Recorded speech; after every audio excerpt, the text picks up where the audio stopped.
establish the fact that a statistician can, after collecting data, then he or she has to decide if it's to group the data together by calling it group data or leave it as an ungrouped data. And this decision will be made based on the number or the size of the data collected. If the data collected is large, then he has to group them together and make it a group data. Or if the data collected are very small in number, then it doesn't need to group it together. Now, in this first lecture, we will just be explaining the concept of ungrouped data. We have given us an example of ungrouped data. It's a very small data that you can actually deal with, manipulate with your hand easily because it's not very large. So we're talking about ungrouped data now. Before we delve into examples of ungrouped data, we have to explain some terminologies to us. There are some terminologies that are used when you are trying to manipulate ungrouped data. Initially, when we started this explanation, we said that anytime you are giving data, when you are giving data, which is, let's take for instance that you want to know the scores of students that did mathematics in a classroom. The reason why you collected data maybe is just for you to know the average score, that is the common score among the students, average score, or the score that is the highest. Do you understand? What I'm trying to say is that when you collect data, you want to deduce an information from that data. That's why you have collected data. A statistician will not just collect data for collection's sake. He or she will collect the data and study the data to advise or to infer a suggestion or to infer an information from the data. It's like you are studying a situation, then you tell us what is expected of that situation. That is why this field of statistics is heavily used by the data scientists. They are the ones that actually use it a lot. The statistician also, they use all this technique very, very well. So this skill is very, very important for anybody that is interested in that field to learn. So let's try to understand that when a statistician collects data, he or she must be conversant with some terminologies or some techniques in manipulating the data. So the first terminology that we're going to be talking about now is, the first one we're going to be talking about is called mean. A statistician must know the meaning of mean. We are talking about mean. What we mean by mean is, or in some cases they can call it arithmetic mean.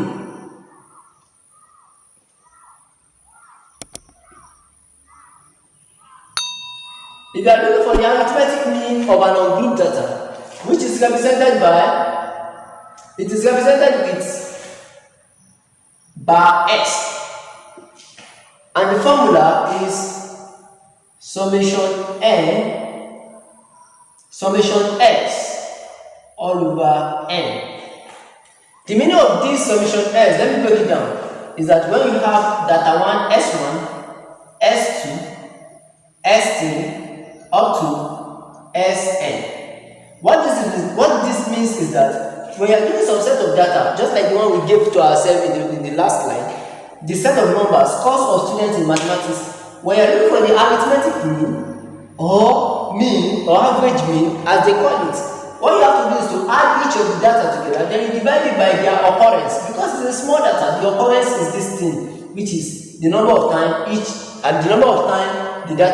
of the data appears. And that's the meaning of this.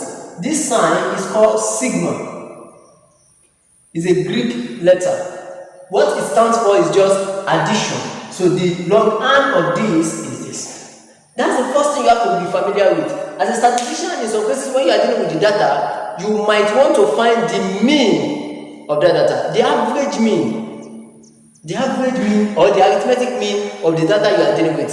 Mean is talking about the center point of the data. That's the center point, that's the average of the data.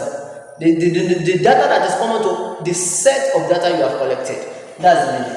So another terminology that you should be conversant with is what we call median. Median represents, as the name implies, it represents the data at the middle. The data that is found at the middle in that set of data. When we start doing examples, we understand. But I just want to explain the terminologies to us before we start using them. When talking about median, it's talking about the data at the middle in that set of data. So how do we get the data at the middle? When we are using this this definition on group data now. So what we do is that you say we are looking for that median, you look for the position. The position is gotten from n plus 1, that's the occurrence of all the data, the total data, just like we use it here, n plus 1 over 2 th. The position of the data, for you to find the middle data, the first thing you have to look for is the position of that middle data. If it is an ungroup data, the first thing you have to do before you use this position formula is to either arrange it in ascending order, arrange the data, arrange in ascending or descending order of magnitude. Descending order of magnitude. For those of you that is not familiar with the meaning of ascending or descending order, we are talking of ascending order. It implies that we are going to be arranging the data from the lowest data to the highest data. For instance, if we have a set of numbers, we are going to arrange it from 1, 2, 3, 4, like that. That is ascending order. But if it is descending, that is the reverse of ascending. It means that we are going to be arranging it from the highest data to the lowest data. It means that we are starting from 4. If the highest data is 4, it's going to be 4, 3, 2, 1. That's the note that. Then after you have arranged that, then you now use this one to determine the position of that middle data. We are going to use each of these technique when we are solving a question. We have frequency. Frequency is the data with the highest, frequency is talking about the number of time a data appears. The number of time a data appears. For example, you can have 2, 3, 2, 5, 6. If you look at this now, the number of time these 2 appears. 2 appears 2 times. 5 appears 1 time. 6 appears 1 time. That's what we call frequency. The number of time, the occurrence of each of the data. Each of the data is called frequency. Then the next one is called mode. This is another terminology that you have to be conversant with when you are dealing with data manipulation. Mode is the data with the highest occurrence, the data with the highest frequency. So mode has something to do with this. Mode is the data with the highest frequency. It has something to do with this man. So we're talking of mode. If you look at this example now, the data with the highest frequency is 2 because 2 appears highest. Right? Then the next terminology that we have to be conversant with is frequency table. It's range. Let's first deal with range. Range is talking about the difference between the highest data and the lowest data. Taking this data, this set of data as a case study, the highest data here is 6. The lowest data here is 2. So that is going to be 6 minus 2. So the range is 4. So the range of data is 4, which is the difference between the highest data and the lowest data in that set of data you are given. Then finally, we can talk about frequency table.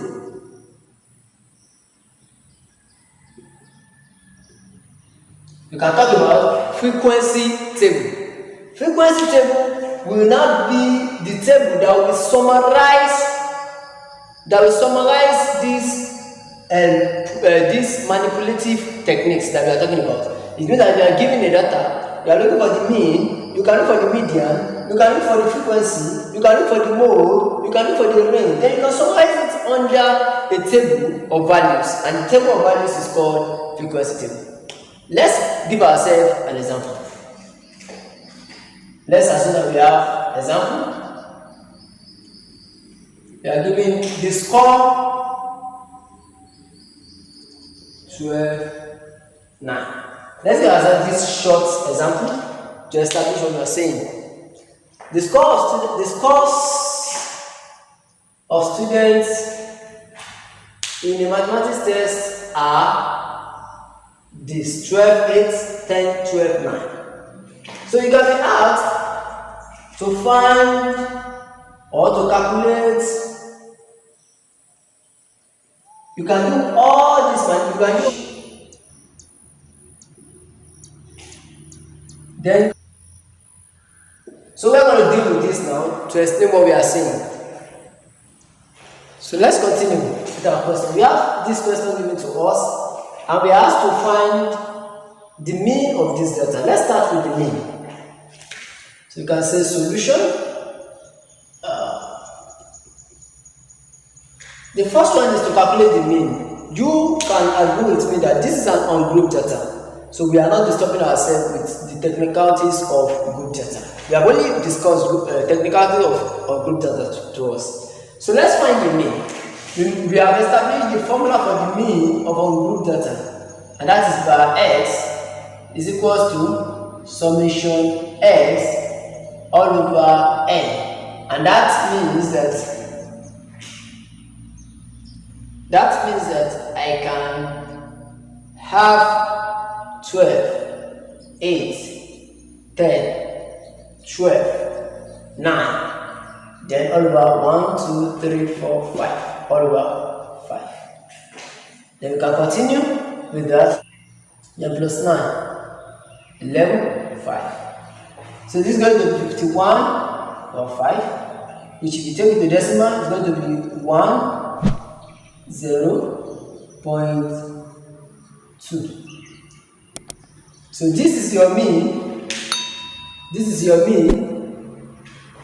This is the mean of this data. That is 10.2. So the next one is to find the median. The median is the number at the middle. But before we can look for the number at the middle, we first have to arrange the data. Let me choose ascending order in this case. That's going to be 8, 9, 10, 12, and 12. 1, 2, 3, 4, 5. I have to be sure. So how to arrange that? We have to use the formula that I told you, that is n plus 1 over 2th to find the position. This one is position. Then this will be, how many data we have? 5 plus 1 over 2th. Then that is 6 over 2. And that is 3, the third position. That means that the mean or the middle data is found at the third position. This is the first position, second position, third position. So in that case, the middle data is what? Is data 10. Of course, in the third position. Simple. Then we have C. We have mode. What is mode? The data with the highest frequency, of course, it is your 12. But again, we have range. Range